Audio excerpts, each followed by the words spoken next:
O Salmo 139 diz assim: Senhor, Tu me sondas e me conheces. Sabes quando me sento e quando me levanto. E de longe percebes os meus pensamentos. Sabes muito bem quando trabalho e quando descanso.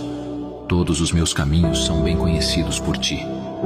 Antes mesmo que a palavra me chegue à língua, Tu já a conheces inteiramente.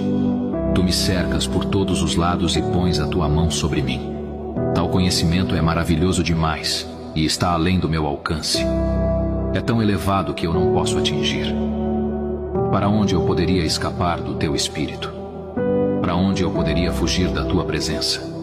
Se eu subir aos céus, lá estás. Se eu fizer a minha cama na sepultura, também lá estás. Se eu subir com as asas da alvorada e morar na extremidade do mar, mesmo ali a Tua mão direita me guiará e me sustentará.